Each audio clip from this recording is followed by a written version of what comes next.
यहाँ पे जाती किसी का मामला नहीं है बीबी, ये जमहूरियत का मामला है। आप लोगों ने पाकिस्तान को सर ये तो कोई बात नहीं चेयरमैन साहब, आपकी चेयर देखें, ये कल रूलिंग आई है, प्लीज जब आपकी बारी आ गई आप जवाब दे दे। देखें, आप इस ऐवान का डेकोरम खराब ना करें प्लीज प्लीज। नहीं सर, ऐसे नहीं होगा फिर। देखें, आप फलकनाथ साहिबा, आपके चेयरमैन ने क्रॉस क्वेश्चन ना करें, क्रॉस क्वेश्चन ना करें प्लीज। आप सुन लें, आप सुन लें, जब आपकी बारी आएगी जवाब दे देना। कितना अच्छा होता है कि अगर ये बात करते और ये कहते कि इस अमेंडमेंट में, इस कॉन्स्टिट्यूशन के अमेंडमेंट में जो है ना, आप ये कोई तरामीम लाएं, कोई बात करें उस पर, कोई डिस्कशन करते उसके ऊपर, कोई कंस्ट्रक्टिव डिस्कशन होती, कमेटीज़ में जाते, अपनी कोई अमेंडमेंट्स लाते। किसी ने भी उसके ऊपर बात नहीं की और बस पामाल कर दिया। ये तो कोई इनसे पूछे कि इसमें कोई मसला क्या है, कोई डिस्कशन करें, बताएं तो। हामिद साहब नहीं आते इस बात पे। हामिद साहब, आपके अपने ही चेयरमैन जो है ना, सिग्नेटरी थे इसके, आपके तो सिग्नेटरी थे वो। उसको रहने दो उधर फिर। आप रहने देखें, पहले मैंने कहा अगर हम थोड़ा सा सब्र का मादा पैदा कर लें, दोनों तरफ एक दूसरे की बातें सुन लें, हमने आपकी मीठी खट्टी बातें सुन ली, हमारी भी सुन लें आप। दुरानी साहब प्लीज आप अपनी स्पीच करें और चेयर से मुखातिब हो सकते। चेयरमैन साहब please restore order in the house. Chairman साहब please restore order in the house. खत्म खान पे। चेयरमैन साहब यहाँ पे कहते हैं कॉन्स्टिट्यूशनल कोर्ट जो है ना वो क्यों बननी चाहिए। जनाब चेयरमैन, सुप्रीम कोर्ट में आज के दिन में भी 50,000 केसेस पेंडिंग में हैं। साल 2022 से 23 से 24 और 24 से 25 हर साल 10,000 नए केसेस रजिस्टर हो रहे हैं और 10,000 केसेस ही डिस्पोज ऑफ हो रहे हैं। तो जो 50,000 केसेस हैं वो कैसे डिस्पोज ऑफ होंगे? क्या 5 साल के लिए लोग वेट करेंगे? 5 साल की मुद्दत लगेगी उनको जो है ना वो डिस्पोज ऑफ करने के लिए? तो ये कोई इनमें से ये नहीं, इस पर कोई डिस्कशन नहीं है जी। बस हम जो है ना वो कैद और उसकी बात है। दूसरी बात है द मोस्ट इंपॉर्टेंट थिंग, क्या बुशरा भट्ट साहिबा प्लीज। चेयरमैन साहब,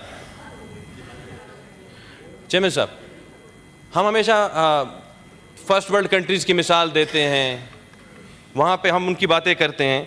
तो ये हमारा जो साउंड सिस्टम लगा ये भी जर्मनी का ये है। तो जर्मनी में भी तो कॉन्स्टिट्यूशनल कोर्ट्स हैं, उन पे तो कोई इतराज़ नहीं करता वहाँ पे। इटली में भी कॉन्स्टिट्यूशनल कोर्ट है, वहाँ पे तो कोई इतराज़ नहीं करता। स्पेन में भी कॉन्स्टिट्यूशनल कोर्ट है, जिनके हम मिसालें दे रहे होते हैं, वहाँ पे तो कोई नहीं करता। इनके अपने चेयरमैन, जब चार्टर ऑफ डेमोक्रेसी हुए, चार्टर ऑफ डेमोक्रेसी के बाद तो इनके अपने चेयरमैन सिग्नेटरी थे उसके। आज ये कहते हैं कॉन्स्टिट्यूशनल कोर्ट्स पे जो है ना इन्हें मसला है। किस चीज़ का मसला है? वो मसला तो बड़ा बयान करे, आप मसला बयान नहीं कर रहे हैं और आप सिर्फ कहते हैं कि जी पामाली हो गई। चेयरमैन साहब, कुछ यहाँ पे बातें हुई जमहूरियत के हवाले से, कहते जी हमारा सिंबल छीन लिया गया। इनसे ये पूछें जब इनका सिंबल छीना गया, किस कानून के तहत वो सिंबल छीना गया और वो कानून किसने बनाया था? देखें, आप फलकनाथ साहिबा, आपके चेयरमैन ने क्रॉस क्वेश्चन ना करें, क्रॉस क्वेश्चन ना करें प्लीज। आप सुन लें, जब आपकी बारी आएगी जवाब दे देना। चेयरमैन साहब, 2022 में ही जनाजा निकाल लिया था इन्होंने जमहूरियत का, जब इन्होंने अमेंडमेंट की थी, उसमें खुद ही अमेंडमेंट की, खुद ही गड्ढा खोदा और खुद ही उस गड्ढे में गिर गई है। इन्हें किसने रोका था अब इंट्रा पार्टी इलेक्शंस करने से? किसने कहा था इंट्रा पार्टी इलेक्शंस जो है ना वो दस्तूर के मुताबिक ना करें? करते। जहाँ पे जमायत इस्लामी के भी जो है ना वो बैठे हैं पार्लियामान लीडर, उन पे क्यों पाबंदी नहीं लगी? उनके चेयरमैन को क्यों नहीं हटाया गया? उनके प्रेसिडेंट को क्यों नहीं हटाया गया? यहाँ पे जाती किसी का मामला नहीं है बीबी, ये जमहूरियत का मामला है। आप लोगों ने पाकिस्तान को सर ये तो कोई बात नहीं। चेयरमैन साहब, आपकी चेयर देखें, ये कल रूलिंग आई है, प्लीज जब आपकी बारी आ गई आप जवाब दे दे। देखें, आप इस ऐवान का डेकोरम खराब ना करें प्लीज प्लीज। नहीं सर, ऐसे नहीं होगा फिर। चेयरमैन साहब please restore order in the house. Sir ये तो आपकी जिम्मेदारी है सर। जी दुरानी साहब। जनाब chairman, the best part, here comes the best part. Chairman साहब, द बेस्ट पार्ट है, इलेक्शन होने के बाद इन्हें किसने कहा जाके SIC ज्वाइन करें? PTI क्या खत्म हो चुकी थी उस वक्त? इनके चेयरमैन साहब restore the order please. Chairman साहब, आप इनको बोलने दे, फिर आपकी बारी आएगी आप जवाब दे दें। चेयरमैन साहब, आप इन्हें जरा, मैंने पहले ही कहा था ये पढ़ी लिखी जमात होने का सिर्फ दावा करते हैं, इनमें सब्र का मादा नहीं है। अगर ये पढ़ी लिखी जमात हैं तो बराए मेहरबानी खामोशी से, इज्जत से सुने जरा बातें। जनाब चेयरमैन 41 बंदे इंडिपेंडेंट लिखते हैं अपने आप को वहां पर। उसके बाद इनके अपने चेयरमैन बैरिस्टर गौहर साहब प्रेस कॉन्फ्रेंस में कहते हैं ये हमारी स्ट्रेटेजिक मूव थी जो हमने जाके एसआईसी ज्वाइन की। क्यों किया आपने एसआईसी ज्वाइन? आपने अपनी शिनाख्त खो दी। आप पीटीआई गायब हो गई क्या? पीटीआई का सिंबल गया था ना, पीटीआई तो खत्म नहीं हुई थी, पीटीआई में चले आप शामिल हो जाते। तो ये खुद अपने ही गलतियों को अपना मलबा दूसरों पर डालना शुरू कर दिया इन्होंने। इनका तो जनाब चेयरमैन, इनका तो सिर्फ सिंबल ही अगर ये कहते छिना था, हमारी तो शिनाख्त छीनी गई थी 2018 सेनेट इलेक्शन में। आप खुद गंवाए उसमें।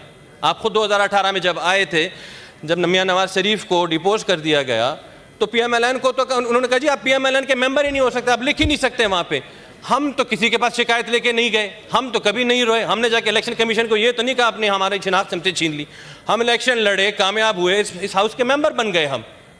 ये इनका सिर्फ एक ही जो है ना वो जुल्म ज़ाती की दास्तान अपनी सिर्फ बयान कर रहे हैं, कंटेंट कोई नहीं है। जनाब चेयरमैन, यहाँ पे बात हुई डेमोक्रेसी की, जमहूरियत आखिरी सांसें ले रही है। एक मेंबर ने यहाँ पे बात की, जमहूरियत आखिरी सांसें ले रही है। खान साहब नहीं होंगे तो जमहूरियत जो है ना वो धड़कते फड़कते हुए जो है ना मर जाएगी।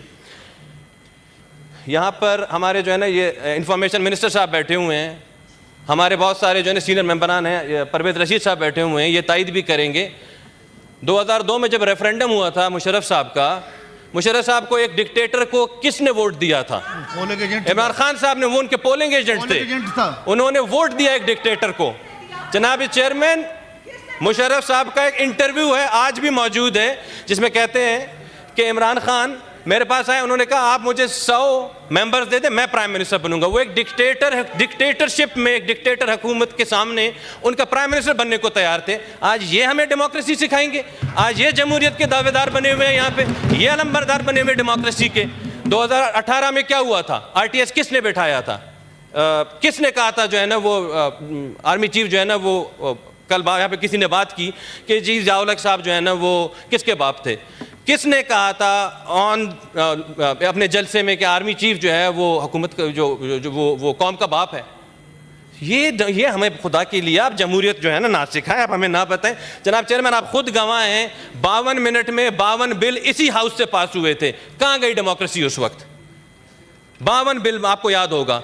अपने 3.5 साल दौरे हुकूमत में 50 ऑर्डिनेंस इन्होंने दिए। ये हमें यहाँ पे कह रहे हैं कि जी इस हाउस की पामाली हो रही है। 50 ऑर्डिनेंस फैक्ट्री बनाया हुआ था इन्होंने तो प्रेसिडेंट हाउस को। 50 से ज़्यादा ऑर्डिनेंस इन्होंने पास किए, एक साल में सिर्फ 11 ऑर्डिनेंस थे। फिर यहाँ पे बात हुई सियासी असीरान की। जनाब चेयरमैन, सिर्फ ये कहते हैं हम सियासी असीर हैं, हमें जो है ना वो कैद-ओ-बंद की सजाएं दी गई हैं। मुजरिम सियासी असीर नहीं होता जनाब चेयरमैन, मनी लॉन्ड्रिंग करने वाला सियासी असीर नहीं होता।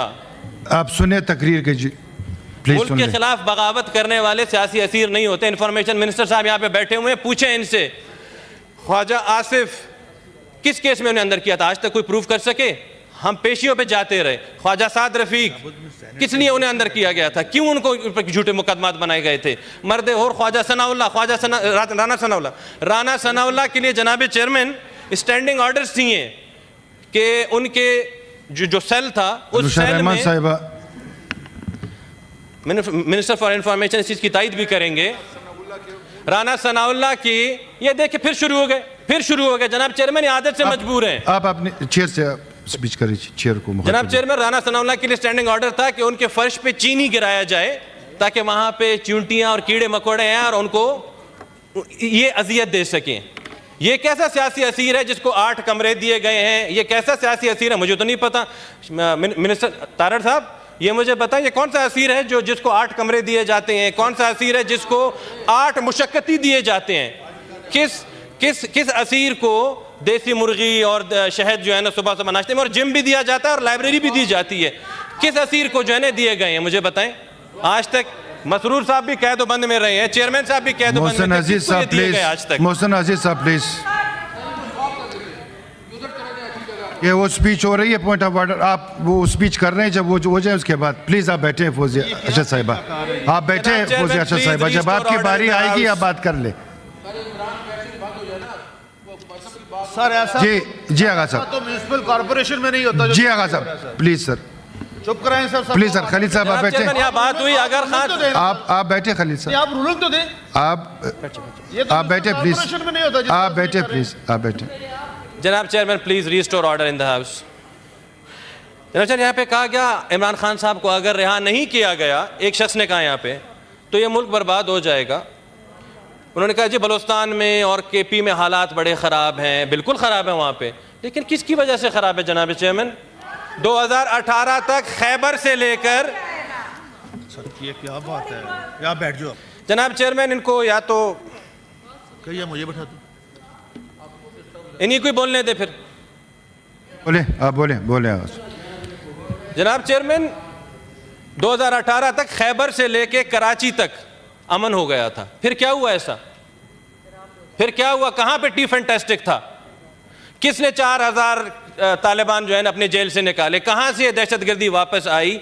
कहाँ ये जो आज जो हमारे अफवाज कौम अपनी जो जान का नजराना पेश कर रहे हैं, हर दिन जो है वो हमारे अब शहीद हो रहे हैं, क्यों जो है नहीं आज क्यों ये बात नहीं करते? इनके अपने ही एक मेंबर ने अपने ही स्पीच में बात की कि जी अफ़गानी जो है वो ज़्यादा पसंद करते हैं, वो ज़्यादा खान साहब को पसंद करते हैं, इसीलिए आप उन्हें एक दफ़ा खान साहब को बाहर ले आएँ। जब खान साहब आएंगे मुज़ाकरात कर लेंगे उनके साथ तो वो मामला तय पा जाएंगे। इसीलिए तो फिर हमने उनका नाम तालिबान खान रखा था, क्योंकि वो तालिबान के सपोर्ट में है। उन्होंने आज तक तालिबान को सपोर्ट किया, उन्होंने 4000 बंदे रिलीज किए। आगा साहब आप थोड़ा बिल की तरफ भी आ जाएं, आगा साहब बिल की तरफ भी आ जाएं। जनाब चेयरमैन बात से सीधी सी है, बिल में कोई 5 से 6 मेजर अमेंडमेंट्स हैं, उनमें से किसी पे इन्होंने सिर्फ एक पे बात की जिस पे मुझे बड़ी खुशी है। इसका मतलब वो बाकी 4 या 5 तो इन्होंने जो है ना मनवन तस्लीम कर लिए हैं। रह गई उस एक की बात जिसमें कॉन्स्टिट्यूशनल कोर्ट्स की बात कर रहे थे, उस पर भी तो इनके अपने ही ताहयात चेयरमैन ने वो उनके सिग्नेटरी हैं, तो अगर वो उसके सिग्नेटरी भी हैं, बाकियों पे इन्हें मसला नहीं है, ये बस तनकीद बरे तनकीद कर रहे हैं। जैसे कल जो है वो इकबाल डे था, तो इकबाल डे पे हम यहाँ पे रेजोल्यूशन पेश कर रहे थे, तो जब रेजोल्यूशन एक यूनानिमस रेजोल्यूशन हाउस की तरफ से जाना चाहिए था, तो रेजोल्यूशन पास करते वक्त इनके अपने पार्लिमानी लीडर ने भी उस पर सिग्नेचर किया था, लेकिन क्योंकि तनकीद करनी थी उन्होंने, तो उनमें से एक मेंबर खड़े उन्होंने कहा नहीं जी मेरी अमेंडमेंट है, अमेंडमेंट भी इसमें डाल देते हैं हम। तो हर चीज़ पे तनकीद नहीं करनी चाहिए, हर चीज़ को आप कभी कोई कंस्ट्रक्टिव कोई पॉजिटिव नज़र से भी आपको देखना चाहिए। आपको बिल पे कहीं पर भी कोई मसला नहीं है, आपको किसी भी अमेंडमेंट में कोई इशू नहीं है, जिस पे इशू है उसके आपके खुद सिग्नेटरी हैं, तो फिर आप किस कौम को बराए खुदारा बेवकूफ़ ना बनाएं, खुदारा गुमराह ना करें इस कौम को, इस कौम के नौजवानों को आप गुमराह ना करें। ठीक है, मेरी इस्तदा होगी।